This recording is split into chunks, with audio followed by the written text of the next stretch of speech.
whether it's like over the holidays, just going out into the community and doing a food drive or a clothing drive or going to a local community center and giving back. I have coached some of my participants in my program to build those sorts of family traditions around community, and it's just something that brings people together.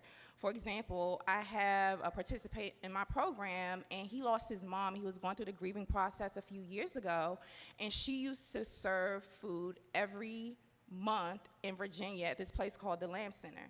And so after she passed away, I was like, well, what would it look like if you created a flyer in honor of your mom and just have everyone in the family go to the Lamb Center and organize feeding folks who are there for Thanksgiving? And they've been doing it for 3 years now. And so that was something that helped him solidify his role in the family because he was seeing himself as distant. But I think that the giving back and organizing voter registrations, whatever it is that you and your family love to do, try to build traditions around giving back to our Black folks, and that brings people together. Oh my goodness, Jay, I really want to take my family to go serve the community, especially on Thanksgiving, because I just feel like my kids are so privileged. They were here today. I'm trying to come on here to do this panel. It's important to me. And they're sitting there talking to me about, can you cash out me some money? Because we go into the mall. And I was like, I can't deal with you in the mall. I got to focus on this. But it's just like, it's so typical because they're just children being children. But I want them to be able to really see that there are people like struggling with real issues. And I will say, even for my family, we did go to Guyana for 5 months. We spent 5 months in Guyana, and it really developed them because Guyana is a country that's a developing nation.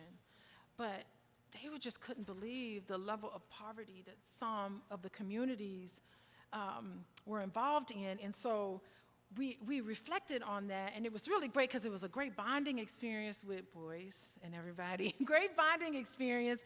But that Christmas, you remember Boyce, right? That Christmas, we didn't even, well, we gave you gifts, but we spent Christmas on this little island called Baganera Island. We didn't get the kids gifts at all for Christmas. And what did they say? They were like, this was my favorite Christmas. We need to do more of these things where instead of buying people things and items, let's make it a tradition so that we can honor and respect just our presence. And it was a great culmination to a really life-changing experience. So anyway, all right, let me not get into that. Okay, you want to talk about that? Yeah. Hello.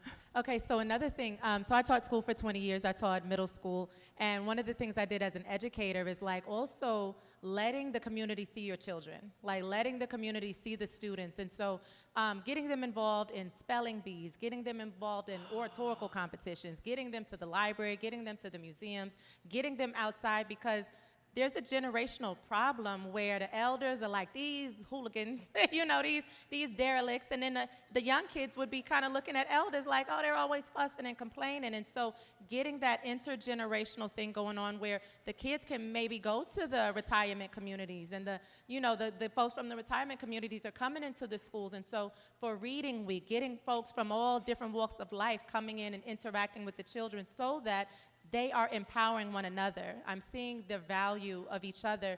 And also, like, I'm not trying to steal and rob from somebody that I know. You know what I'm saying? I'm not even like there's jury duty.